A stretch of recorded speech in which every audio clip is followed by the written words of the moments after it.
자, 우리는 계속해서 예수님을 만난 사람들에 대해서 말씀을 나누고 있습니다. 지난주에는 니고데모 이야기를 우리가 나누었었죠.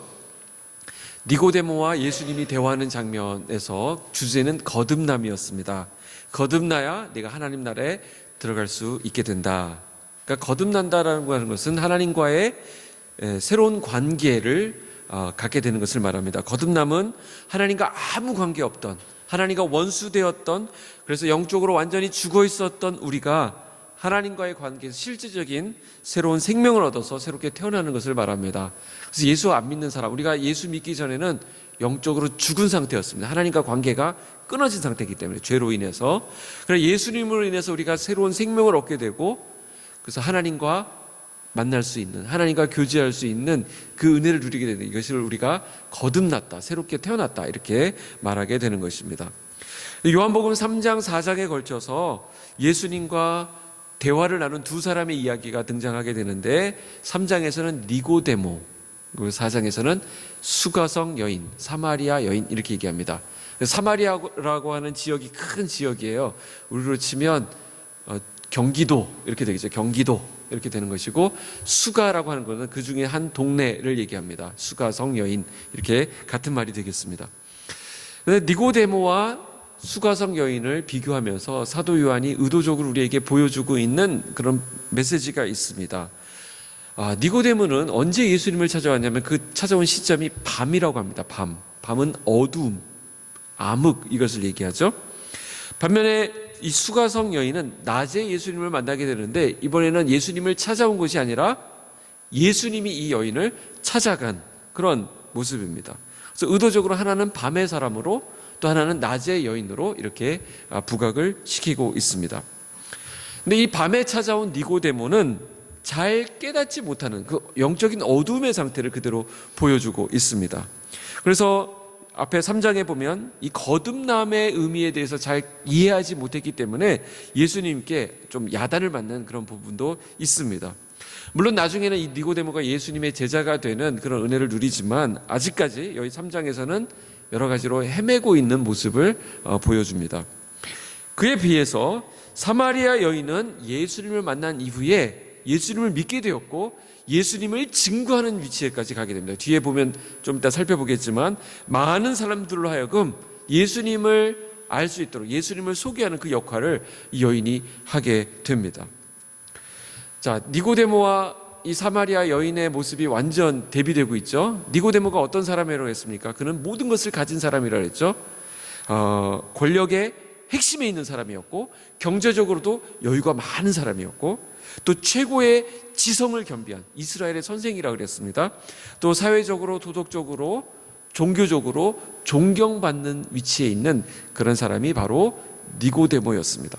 그런데 오늘 요한복음 4장에 보면 예수님이 만나주시는 또 한 사람, 한 여인의 모습이 나오는데, 이 사람은 니고데모와 완전 정반대로 이름도 알려져 있지 않아요. 그냥 수가성 여인이라고 그러잖아요. 그리고 신분도 정확하게 알 수가 없습니다. 아주 험한 인생을 살았을 것으로 추측되는 그런 여인이 등장합니다. 이 여인은 예수님을 만나러 나올 만한 그런 형편이나 처지가 되지 않았기 때문에 오늘 예수님이 이 여인을 찾아가서 만나주는 것으로 보여지고 있습니다. 니고데모는 정치적으로, 종교적으로 모두가 주목해보는 그런 관원이면서 또 지도자였습니다.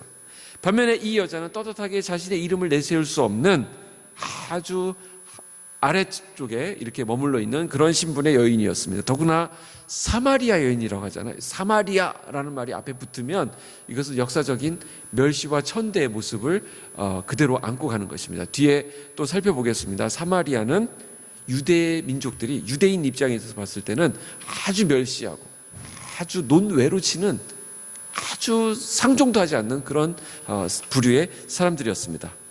자, 이걸로 봤을 때 우리가 이렇게 정리해 볼 수 있을 것 같아요. 앞에 나오는 니고데모는 당시 남자들이 받는 모든 특혜와 특권을 다 받는 특권층에 있는 그런 사람이었다고 한다면, 이 사마리아 여인은 당시에 일반적인 사람들이 받지 못하는, 사람으로서 받지 못하는, 받아야 되는 그 대우를 받지 못하는 그런 차별받는 여인이었다. 이렇게 정리해 볼 수 있겠습니다.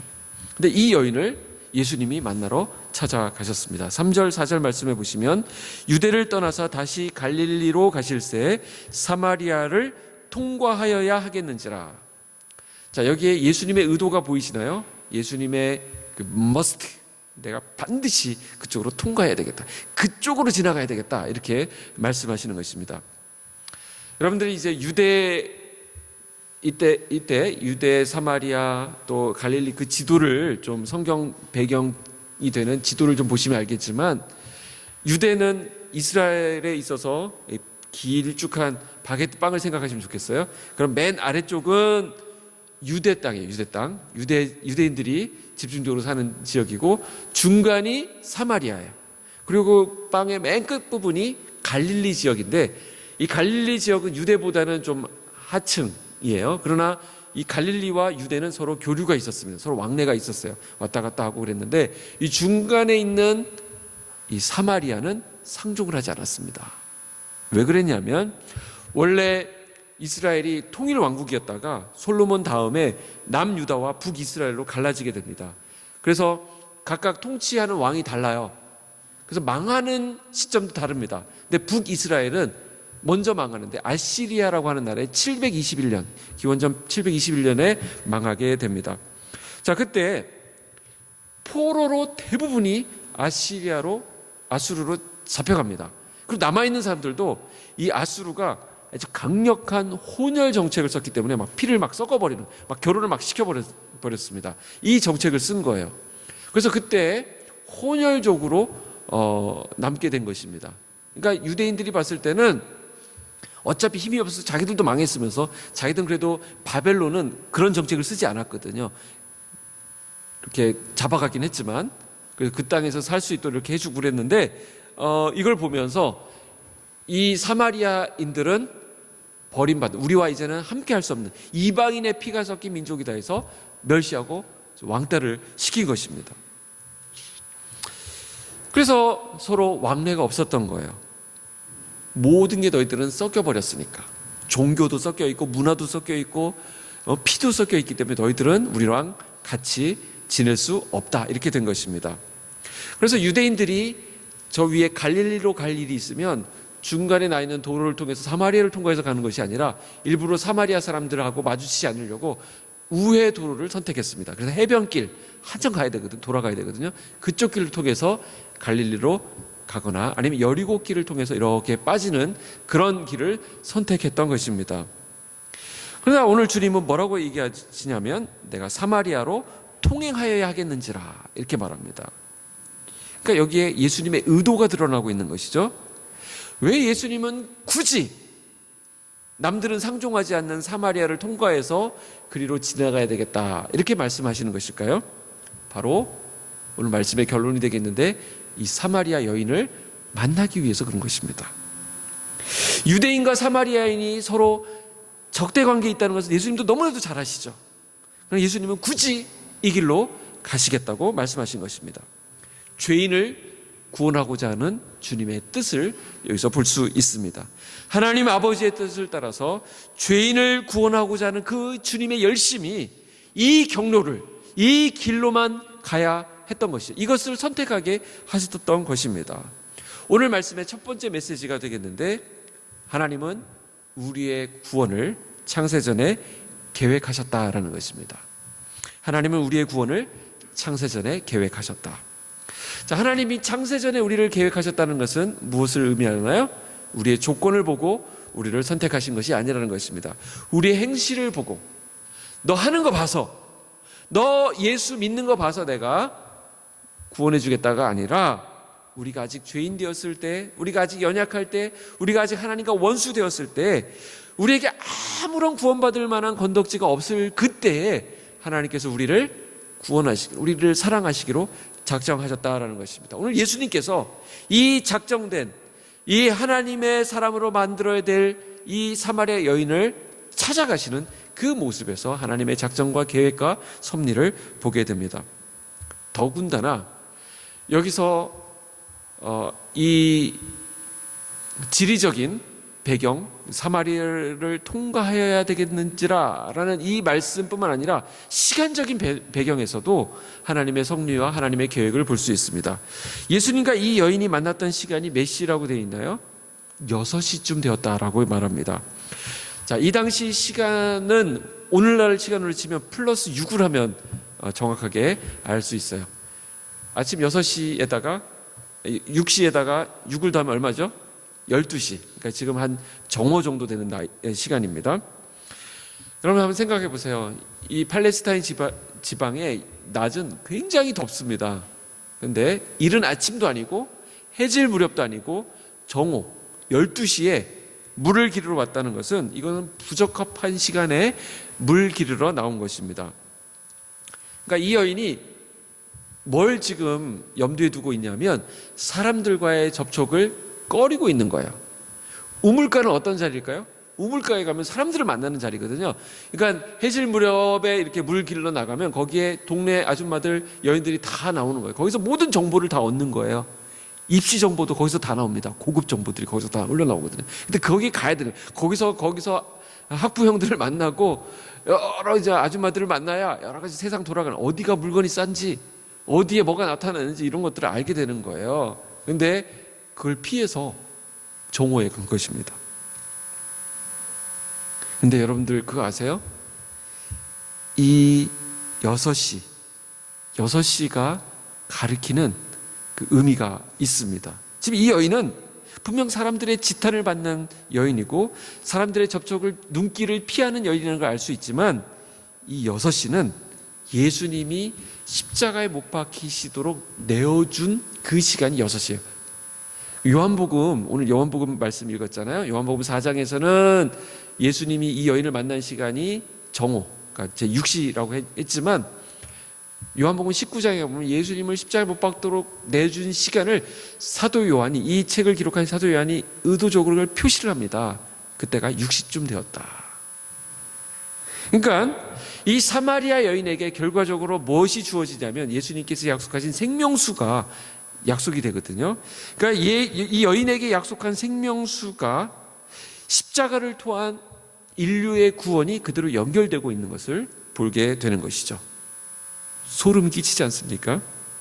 하필 그 시간에 예수님이 이 여인을 만난 것입니다. 그런데 이 6시라고 하는 이 시간은 유월절 어린 양을 잡는 시간이기도 해요. 이때 유월절 어린 양을 잡았을 때 제 6시쯤 그때 예수님이 십자가에 달리도록 내어주신 시간이고 이 여인을 예수님께서 만난 시간이 됩니다. 한번 생각해 보세요. 우연일 수 있죠. 뭐 우연히 그럴 수도 있는 거죠. 뭐 시계를 보니까 그때 6시다. 뭐 그럴 수도 있겠죠. 근데 하필 그 시간에 이 여인이 물을 길러 나왔습니다. 그리고 하필 그 무렵 예수님이 거기를 통과하셨습니다. 모든 것이 다 우연처럼 보이지만 거기에 하나님의 섭리와 계획하심, 하나님의 인도하심이 있다는 거예요. 우리는 안 그럴까요? 우리와 관련된 모든 일들도 우연처럼 보이는 거기에 하나님의 아주 절묘한 섭리와 계획하심이 있다는 거예요. 우연히 여러분 귀에 빗속은 광야교회가 여기 세워졌다는 이야기를 듣게 됩니다. 그냥 듣고 못 들은 걸로 치자 떨어버릴 수 있지만 그게 여러분들 마음속에 남은 거예요. 또 우연히 그게 우리 집에서 그렇게 멀지 않은 곳에 세워졌다는 것을 여러분들 또 알게 되었어요. 지도 검색을 해보니까 5분 거리. 이거는 좀 남다른데? 이렇게 되는 것입니다. 또 하필 그 교회 목사님이, 담임 목사님이 여러분 눈에 자꾸 밟혀요. 좀 짠하게 보이고, 저는 좀 멀쩡하게 잘 살고 있지만 여러분 눈에 그렇게 보이는, 하나님 그렇게 보이게 하신 것이죠. 이게 다 우연처럼 보이죠. 하나님의 필연이라는 것입니다. 하나님은 우리의 모든 상황 가운데 간섭하시고 섭리하시고 주장하시는 분이라는 사실을 믿으시기 바랍니다.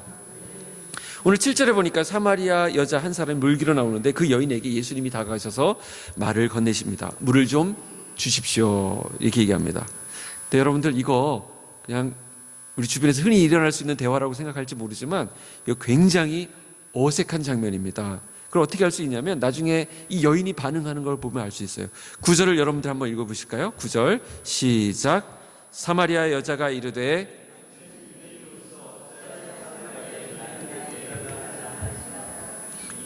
유대인이 사마리아인과 상종하지 아니함이로라. 자, 두 가지인데요. 먼저 아까도 말했듯이 유대인과 사마리아는 서로 상종하지 않는다 그랬죠. 그러니까 유대인이 사마리아에게 말을 건네는 것도 이상한 일이고요. 또 남자가 여자에게 말을 건네는 것도 이 고대 지방에서 이게 흔한 일이 아니었습니다. 그래서 여인이 묻습니다. 왜 나에게 물을 달라고 하십니까? 자, 그런데 예수님은 엉뚱한 대답을 하십니다. 10절. 예수께서 대답하여 이르시되 내가 만일 하나님의 선물과 또 내게 물 좀 달라 하는 이가 누구인지 알았더라면 내가 그에게 구하였을 것이요 그가 생수를 내게 주었으리라. 자, 여러분 한번 생각해 보세요. 왜 나한테 물을 달라고 하십니까? 이렇게 물으면 뭐라고 답변해야죠? 내가 물을 달라고 한 이유는 이와 같습니다. 이제는 유대인과 사마리아인들이 이제 하나가 되어서 잘 지내야 되기 때문에 그런 차원에서 평화를 시작하는 차원에서 물을 내게 주셔야만 합니다. 뭐 이런 이유를 대든지 해야 되는데 왜 나에게 물을 달라고 하십니까? 그랬더니 네가 내가 누군지 알았더라면 그런 말을 하지 않았을 텐데 내가 생수를 주었을 텐데 이런 말씀을 하신 것입니다. 전혀 엉뚱한 얘기죠. 근데 예수님께서 이 여인에게 궁극적으로 주고자 하시는 바를 이제 나타내시는 것입니다. 자, 이 여인이 어떤 여자였다고 했죠? 인생 밑바닥을 치는 여인이었습니다. 근데 오늘 주님을 보십시오. 그런 여인에게도 주님이 관심을 갖고 이 여인과 긴 대화를 나누시고 그 여인의 마음을 사로잡고 계십니다. 주님에게 있어서 이 여인은 너무나도 존귀한 하나님의 자녀였기 때문이에요. 사람들은 다 손가락질하고 사람들은 다 눈길도 주지 않는 저 밑바닥을 기어다니는 그런 인생이었지만 우리 주님은 그를 무시하지 않으셨다는 거예요. 우리가 전도할 때도 우리가 무시할 사람은 아무도 없어요. 저 사람이 예수 믿는다고? 그건 안 될 말이지. 그래도 어느 정도 좀 수준이 되는 사람이 우리 교회에 나와줘야 우리 교회가 좀 그래도 그런 게 아닙니다. 그 어떤 사람이 할지라도 예수를 만나게 되면 존귀한 인생으로 바뀌게 된다는 것을 우리가 바라봐야 된다는 것입니다. 오늘 여러분들이 여인의 입장이 되어서 한번 생각해 보십시오. 어떤 남자가 다가와서 오히려 물을 달라고 하는데 물을 달라고 요청하는 입장에서 자기가 생수를 주겠다라고 얘기합니다. 그럼 그 생수 자기가 마실 것이지 왜 나한테 물을 달라고 하냐 이런 의문이 생기죠. 기가 찰 노릇입니다. 조금만 더 이걸 좀 리얼리티를 살려서 잘 묘사를 한다면, 노골적으로 말한다면, 아니 지금 나한테 와서 물 얻어먹는 주제에 나한테 뭐 물을 주겠다는 거야. 지금 그릇도 없고 우물은 저 깊이 있는데 어떻게 물을 주겠다는 거야? 이렇게 얘기합니다. 11절 12절 여러분들 한번 읽어주실까요? 11절 12절 시작. 여자가 이르되 주여 물 기를 그릇도 없고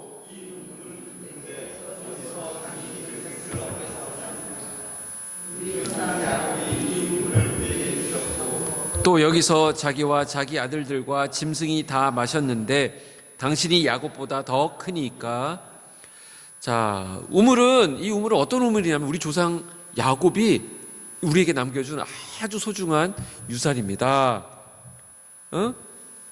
우리는 여기서 물을 얻고 있는데 당신은 생수를 준다고 그러니까 어디서 주겠다는 것입니까? 지금 우물을 새로 파겠다는 겁니까? 이렇게 물었습니다. 이 여인이 말하는 게 이해가 되죠? 좀 황당한 얘기잖아요. 그러나 이 여인이 모르는 부분이 있습니다. 그게 뭘 모르고 있냐면 지금 자기 앞에서 말씀하시는 그분이 누구인지 모른다는 거예요. 지금 자기 앞에 와서 말씀을 하시는 그분이 누군지 알았다면 그분 앞에 엎드려서 그분에게 무언가를 구해야 될 텐데 지금 온 우주를 창조하신 온 세상의 주인이 되신 그 주인께서 오셔서 이 멸망당할 인간에게 찾아오셔서 말씀을 걸고 계시는 것입니다. 누군지 알았더라면 내가 구하였을 것이고 그러면 그가 생수를 주었을 것이다. 지금 예수님은 암시적인 말씀을 하고 계신 거예요. 그러면서 이 여인의 관심을 유도하고 있습니다. 이 여인이 관심 가질 부분이 뭐예요? 물이죠. 지금 물 길러 왔고 물 길러 와서 또 잠깐 쓰고 나면 또 물이 없어지니까 그 물 길러 또 다시 나와야 되는 거예요. 그래서 너에게 생수를 주겠다 이렇게 말씀을 하신 것입니다. 자, 예수님께서 복음서에 나타난 예수님의 모습을 보면 사람들을 만나실 때 그 사람에게 맞는 그 사람의 언어로, 그 사람에게 해당하는 코드로 그 사람을 찾아가셔서 말씀하시는 것을 볼 수 있습니다. 그러니까 매번 예수님의 말씀이 사람마다 그 사람 수준에 맞춰서 나오는 걸 볼 수 있어요. 그 고기 잡는 어부였던 베드로를 부르실 때 뭐라고 말씀하셨죠? 어부들에게는 나를 따라오너라, 내가 너희로 사람을 낚는 어부로 만들어주리라, 이렇게 말씀하셨어요. 어부들이니까 사람을 낳는다, 너희들이 앞으로 사람을 잘 키워서 사람을 잘 세우는 그런 사람이 될 거야, 막 이렇게 말했으면 이게 한 번에 이렇게 와닿지 않았을 거예요. 그러니까 어부니까 네가 사람을 낚게 될 거야. 그러니까 낚는 거는 자기 전문 분야잖아요. 지금까지 고기를 낚았는데 이제 고기가 아니라 사람을 낚는다. 그러니까 한 번에 이해가 된 것이죠. 쏙 들어온 것이죠. 네. 사람을 낚는 어부가 되게 하리라. 참 예수님 대단하신 분이세요. 만약에 산에서 금을 캐는 광부들한테 가서 말씀을 하셨으면 어떻게 하셨을까요? 나를 따라오너라, 내가 너희로 사람을 캐는 광부가 되게 하리라, 이렇게 말씀하셨겠죠. 귀에 쏙 들어오죠, 그죠? 여기 집에서 살림하시는 주부들을 예수님께서 부르셨다고 한다면 나를 따라오너라, 내가 너희로 밥을 푸는 주부들이 되게 하리라. 별로 안 좋아하시는 것 같네요. 네, 사람을 푸는 주부들이 되게 하리라. 마음에 안 드세요, 그래도? 네. 어쨌든 주님은 누구에게나 필요하다는 것이죠. 학생들에게도, 사업하시는 분들에게도, 직장인들에게도, 주부들에게도 우리 예수님은 꼭 필요한 분이세요. 근데 우리 그 주님은 그 사람을 만나주시고 그 사람에게 깨닫게 하시고 그 사람의 눈높이에 맞춰서 눈높이 교육을 하고 계시는 것이죠. 그래서 예수님은 처음부터 단도직입적으로 말씀하시는 것이 아니라 여인의 관심을 서서히 이끌어내시는 것을 볼 수 있어요. 그래서 매일 물을 기르러 나왔던 이 여인은 생수라는 말을 듣자 눈이 번쩍 뜨입니다. 그 관심을 보이기 시작하는 것이죠. 지금까지 자기들은 야곱의 우물 근처에 살면서 이 우물을 마실 수 있다는 것 때문에, 그 혜택을 받고 있다는 것 때문에 이 자부심을 가지고 있었는데, 예수님은 그거는 먹어도 또 못 마르지만 하면서 이 우물을 무시하는 듯한 말씀을 하시니까, 당신은 그러면 야곱보다 더 크신 분입니까? 이렇게 질문을 합니다. 자, 우리 여기서 한 가지 정리해야 될 것은 이 물이라고 하는 것입니다. 이 물은 오늘날로 치면 돈이에요, 돈. 오늘날로 치면 학벌이에요, 명예예요, 쾌락이에요. 결국 뭐냐면 먹어도 마셔도 해결되지 않는 목마름을 얘기하는 것입니다. 결국 그런 것들은 다시 목마르게 된다는 것입니다. 잠깐 만족을 주는 것 같아요. 돈 있으면 만족하죠. 권력 있으면 만족하죠. 그러나 그것은 잠깐의 만족일 뿐입니다. 그러나 예수님이 주시는 이 생수는 다시 목마르지 않게 되는 것입니다. 왜냐하면 그 속에서 영원토록 솟아나는 샘물이 되기 때문에 그런 것이에요. 다함이 없는 은혜를 말씀하고 있는 것입니다. 13절 14절 예수님이 하신 말씀이에요. 우리 같이 한번 읽어보도록 할까요? 13절 시작. 예수께서 대답하여 이르시되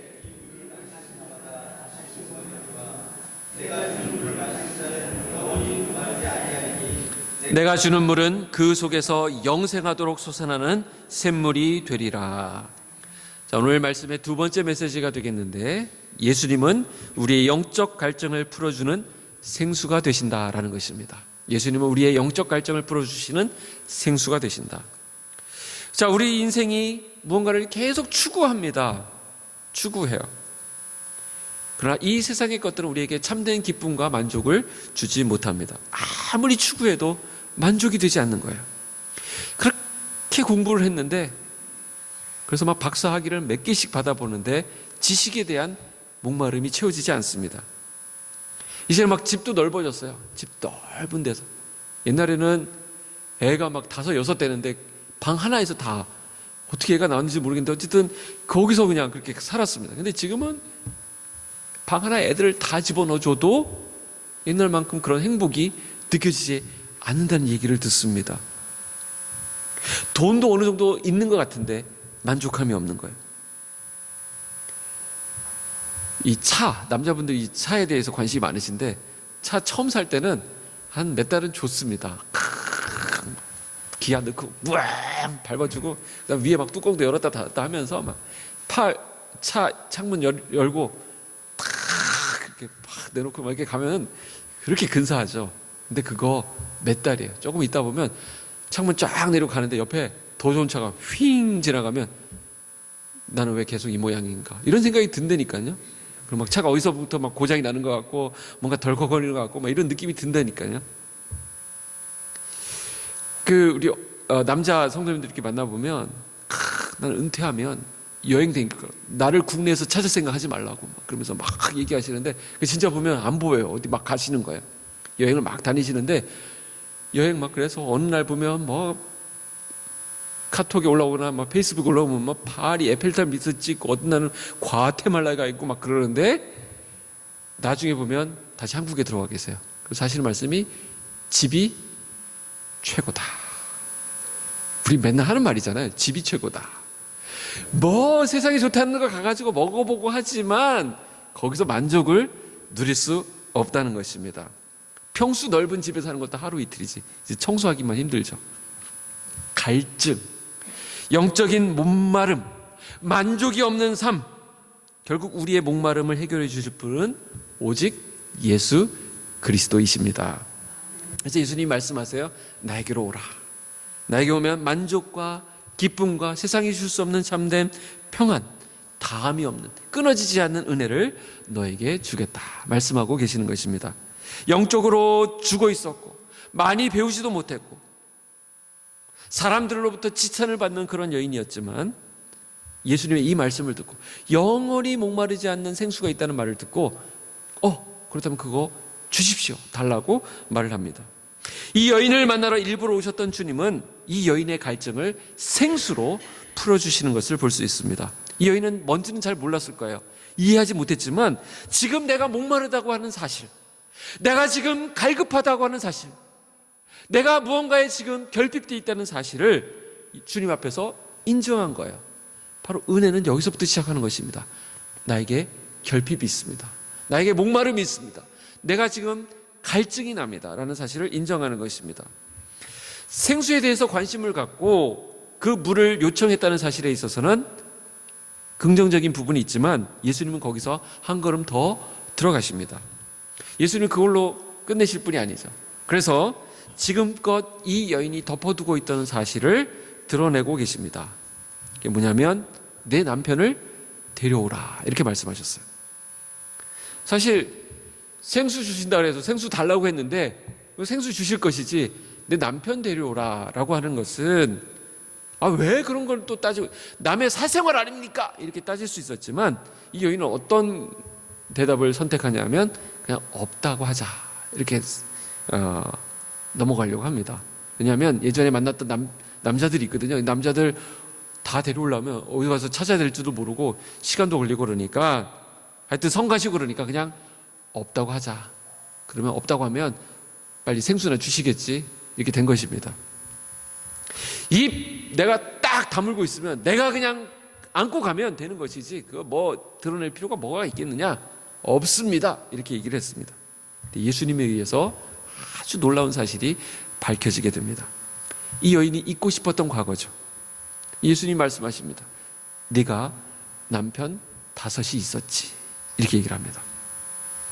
그거는 결코 생각하고 싶지 않 다시금 꺼내고 싶지 않았던 그 자신의 과거가 드러나는 순간입니다. 그러나 잊고 싶었지만 결코 지워지지 않는 이 여인의 문제였습니다. 자기도 남편이 5명이나 지나가게 될 줄 생각하지 못했겠죠. 자, 이걸 보면 우리가 또 확인할 수 있는 것, 남편이 많다고 좋은 게 아니라는 것입니다. 남편 하나로 만족하는 은혜의 길을 축복합니다. 남편 하나면 좋게요. 친구도 그래요. 친구 막 그냥 이 친구 만나고 저 친구 만나고 동창 만나고 뭐 누구 그냥 새롭게 알게 된 누구 만나 막 바쁘게 막 스케줄을 막 돌려가면서 만나지만 거기서 만족이 오는 게 아니에요. 그건 다 이해관계죠. 우리에겐 진실한 친구가 필요합니다. 이 여인도 처음에는 얼마나 아름다웠겠습니까? 그 신혼이. 이 여인도 신혼의 단꿈을 꾸었을 것입니다.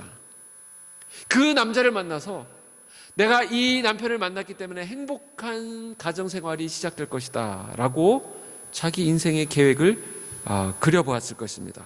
그러나 첫 번째 남자와의 결혼생활이 실패로 끝났을 때 그 다음엔 정말 각오를 새롭게 했을 거예요. 내가 다시는 실패하지 않을 거야. 내 이제는 제대로 한번 해볼 거야.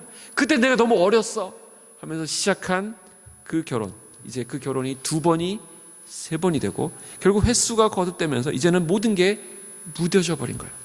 그냥 될 대로 되라 한 것입니다. 예수님 없이 쌓아 올린 그 모든 것이 모래성이었음을 깨닫게 되는 순간입니다. 그래서 우리 인생의 기초는 예수 그리스도가 되어야 되는 것이죠. 우리 새벽기도를 통해서 고린도전서 말씀을 보고 있는데 고린도전서 3장 10절에 보면 우리 삶의 기초, 우리의 터를 얘기하는데 그 터는 바로 예수 그리스도니라 이렇게 말씀하고 있습니다. 우리 모든 삶의 근거를 예수 그리스도로 두어야 그것이 반석 위에 우리가 집을 짓는 거예요. 근데 예수님을 제껴놓고 아무리 많은 공부를 쌓고 많은 어떤 사업을 쌓고 어떤 관계를 쌓는다도 그는 한순간에 허물어져 버리는 것입니다. 예수님이 자신의 깊은 내면의 부분까지 알고 계신다는 것을 깨닫게 되자 이 여인은 결국에는 인정을 합니다. 그래서 뭐라고 얘기하면 알고 보니 당신은 선지자로소이다 이렇게 얘기합니다.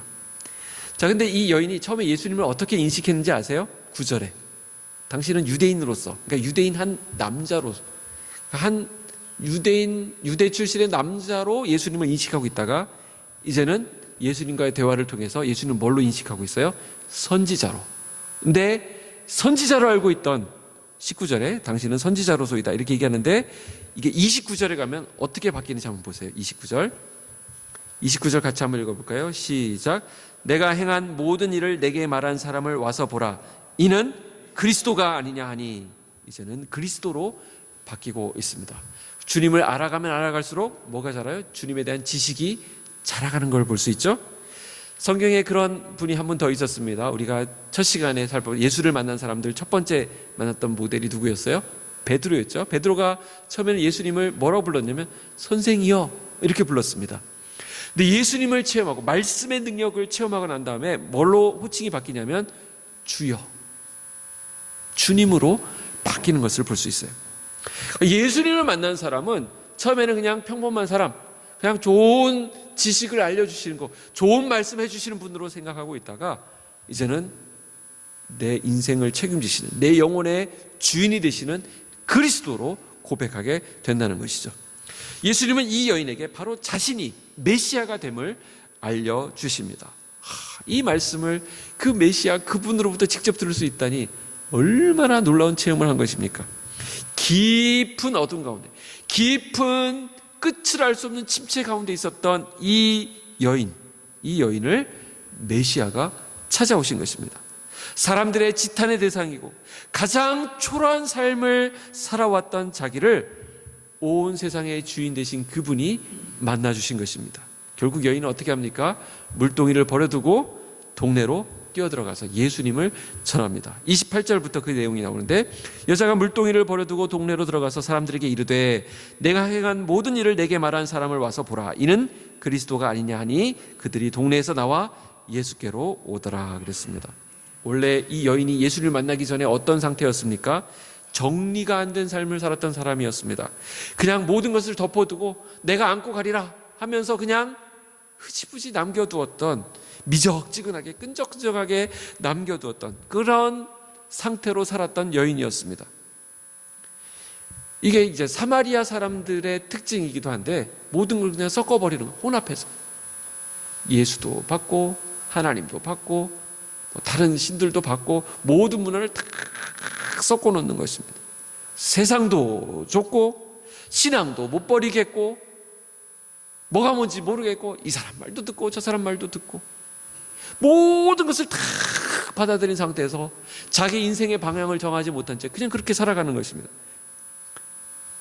그러니까 그런 혼돈 가운데 있기 때문에 영적인 세계가 열리지 않는 것입니다.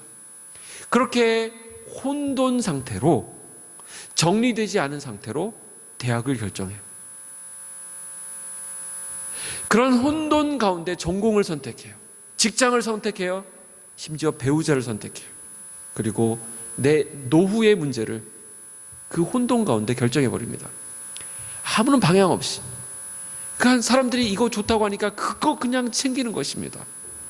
그래서 준비를 해놓고 일단 구비해놓고 있으면 노후가 잘 보장되겠지라고 생각하는 것입니다. 우리의 여행을 가는데 이 여행이 산으로 가는 건지 바다를 가는 건지 사막으로 가는지 알아야 거기에 필요한 것을 준비할 거 아니겠습니까?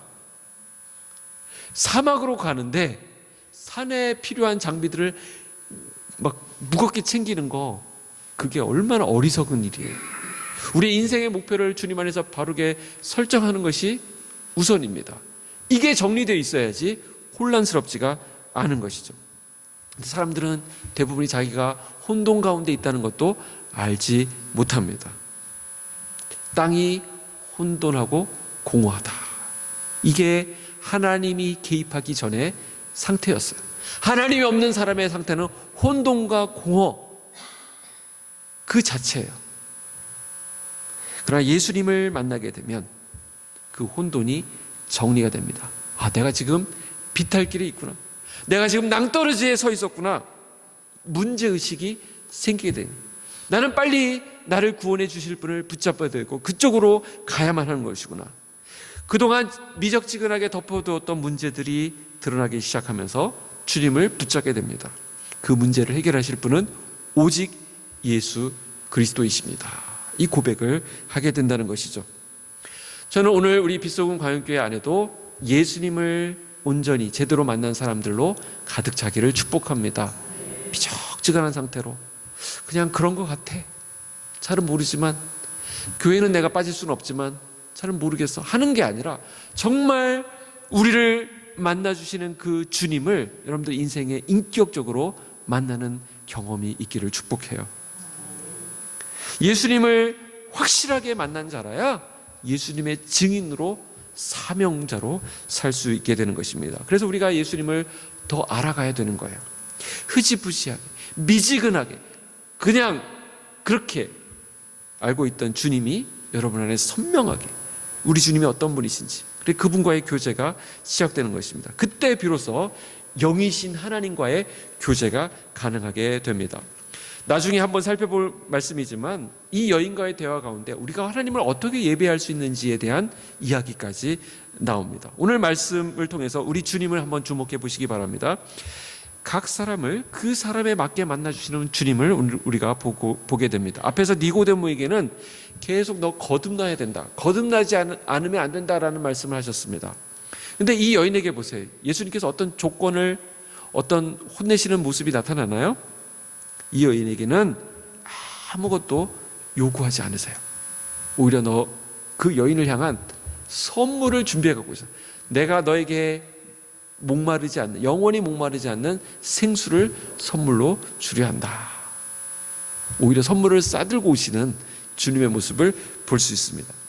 예수님께서 복음서에서 나타나는 장면들 가운데 사람들을 만나는 내용이 다 틀려요. 어떤 부자 청년이 예수님을 따르겠다고, 예수님 제자가 되겠다고 찾아왔는데 예수님 뭐라고 말씀해요? 너 재물이 많은데 그 재물을 다 팔아서 가난한 사람들에게 다 나눠주고 그리고 나를 따라라. 재물이 너에게 걸림돌이 되는구나, 이렇게 말씀하셨어요. 그래서 그 부분을 말씀하셨어요. 그러나 똑같이 재물이 많은 사람이 있습니다.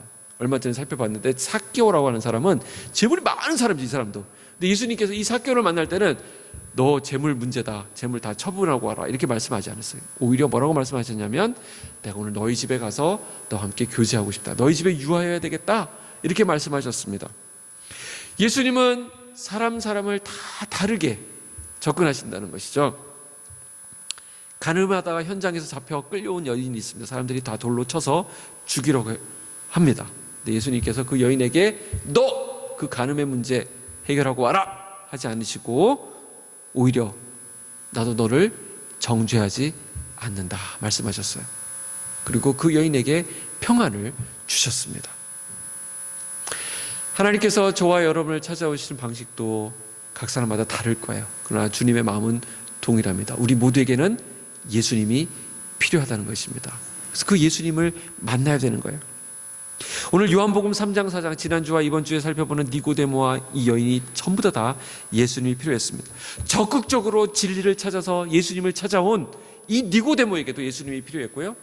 사람들을 회피하고 예수님을 만날 위치에 있지 않았던 이 여인도 예수님이 절실히 필요했던 것입니다. 그러나 예수님은 그 모든 사람들을 획일적으로 내가 이렇게 딱 버티고 있으니 너희들 이런 방법으로 이렇게 와라 한 것이 아니라 예수님은 각 사람에게 맞게 그 사람이 알아먹을 수 있는 언어로 그 사람이 가장 적합한 때 하나님의 방법으로 찾아가셔서 그 사람을 만나주시는 것을 볼 수 있습니다. 예수님께서는 의인을 부르는 것이 아니라 내가 죄인을 불러 회개시키러 왔다 말씀하셨어요. 그래서 자신의 죄인됨을 인정하는 사람, 나는 죄인입니다. 뭐가 죄라 그랬어요? 그냥 뭐 어디 거짓말하고 사기치고 누구 때리고 누구 힘들고 이런 게 죄가 아니라 그건 죄의 어떤 결과들이고, 죄는 온 우주의 죄인 되신, 온 우주의 주인이 되신, 그래서 내 인생의 주인 되신 그분을 주인으로 인정하지 않고 내가 주인이 돼서 내 인생을 내 마음대로 조정하려고 했던 그것이 죄가 되는 것입니다. 그래서 그 죄를 인정하는 그 사람 안에 인생의 문제의 해결자가 되신 예수 그리스도께서 일하시기 시작하시는 것입니다. 정말 얼굴을 들고 다닐 수 없을 정도로 수치스럽게 사람들의 눈을 피해서 정오에 물을 길러 나왔던 이 여인, 이제는 이 여인이 어떻게 바뀌었는지 보셨죠? 사람들이 있는 그 속으로 뛰어들어갑니다. 그리고 사람들에게 내가 만난 예수님을 전해주게 되는 것을 볼 수 있습니다. 뭘 얘기합니까? 회복된 사람의 그 감격스러운 모습을 보게 됩니다. 예수 그리스도를 만난 자의 변화된 모습이에요. 지금까지는 그냥 하루 앞에 닥친 그 일들 처리하느라 다람쥐 쳇바퀴 들듯이 오늘도 일어나서 또 일하러 나가고 또 돌아와서 에고 하면서 하루를 마무리하고 이렇게 가는 일 삶이 아니라 정말 내가 가는 이 일들이, 내가 하고 있는 이 일들이 방향이 있고 내 인생을 향한 하나님의 계획이 있다는 것을 발견하는 순간 우리에게 엄청난 열림과 하나님의 부어주심이 시작되는 것입니다. 오늘 이 사마리아 여인이 예수님을 만나서 변화된 삶, 이 삶을 보면서 저와 여러분 삶 가운데서도 하나님께서 부어주시는 그 놀라운 생명력 있는 은혜가 시작되기를 축복합니다. 기도하겠습니다.